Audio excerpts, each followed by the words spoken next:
ये आपके बौखलाहट का नतीजा दिख रहा है, इसलिए मैं आपके सवाल जहाँ आपने शुरू किया था, मैं कह सकता हूँ कि ये तो उन्होंने खुद ही साबित कर दिया है कि वो हार रहे हैं, बौखलाए हुए हैं, घबराहट में हैं, डेस्परेट है बुरी तरह से, और लग रहा है कि अगर हमको बंगाल किसी तरह जीत जाए, नहीं तो पूरे देश में मुंह इस मामले राजनीतिक दृष्टिकोण से मुंह काला हो जाएगा।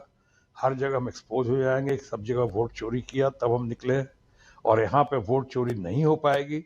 अभी भी कहता हूँ उसके बावजूद नहीं हो पाएगी, क्योंकि यहाँ पे एक तो जनता बंगाल की एकदम अलर्ट है। बंगाल की जनता अपनी अस्मिता का, अपने स्वाभिमान का बहुत ध्यान रखती है। बंगाल की जनता का जिस तरह से ममता दीदी ने ध्यान रखा है, जिस तरह जितनी योजनाएं आज भारत सरकार लेकर आई है, उसमें से 90% से ज़्यादा योजनाएं तो बंगाल से ही कॉपी की दिखती है यहाँ पे। चाहे स्वास्थ्य साथी हो, चाहे कन्याश्री हो कि रूपश्री हो, जि, हाँ, जितने सारे यहाँ की योजनाएं हैं वो आप साफ दिखता है कि यहाँ से वो किया। तो बंगाल में जो मैंने शुरू में कहा था, सही मायने में ममता जी यहाँ की माँ बाप हैं, यहाँ के लोगों के, यहाँ के बच्चों की माँ हैं, बहन हैं, दीदी। दीदी यानी पूरे विश्व में अब एक ही दीदी है, दीदी का मतलब ममता दीदी।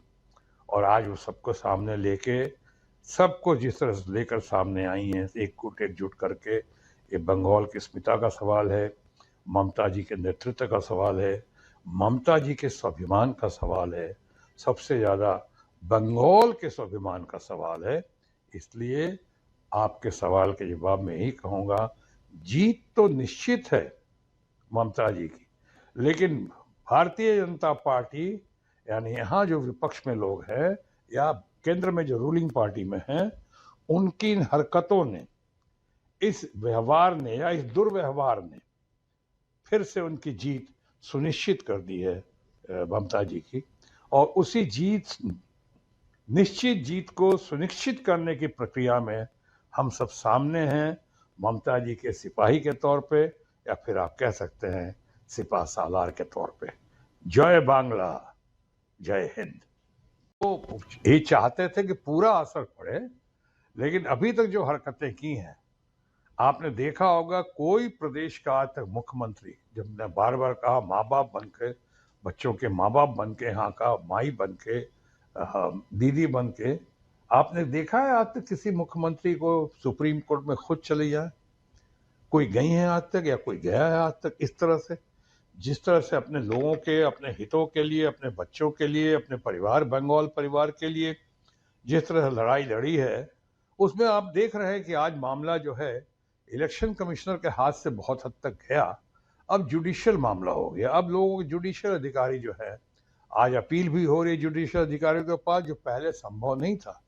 यानी इलेक्शन कमीशन के बारे में तो आप कह सकते हैं कि लश्कर भी तुम्हारा है, सरदार तुम्हारा है, तुम झूठ को सच लिख दो, अखबार तुम्हारा है, इस दौर के फरियादी चाहे तो कहाँ जाएं, कानून तुम्हारा है, सरकार तुम्हारा है। वाह, इन पंक्तियों को सार्थक किया अभी हमारे इलेक्शन कमीशन ने और भारतीय जनता पार्टी के दोस्तों ने।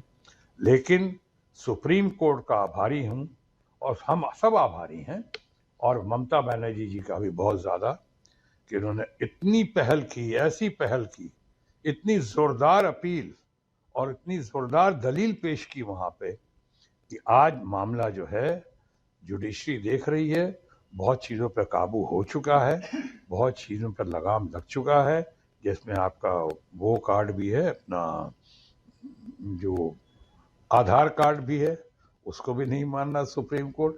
आज जो है, जो डिस्क्रिपेंसीज वाले जो वोट्स हैं, उनकी सुनवाई हो रही है। तो मैं समझता हूँ कि इस बार जो है न्याय होगा, और बाकी न्याय हम लोग, बंगाल की जनता और ममता जी का नेतृत्व करेगा। इस बार अन्याय नहीं होगा, और अन्याय हम नहीं होने देंगे यहाँ पे। इसलिए आपको फिर से कह रहा हूँ कि क्यों पड़े हो चक्कर में, कोई नहीं है टक्कर में।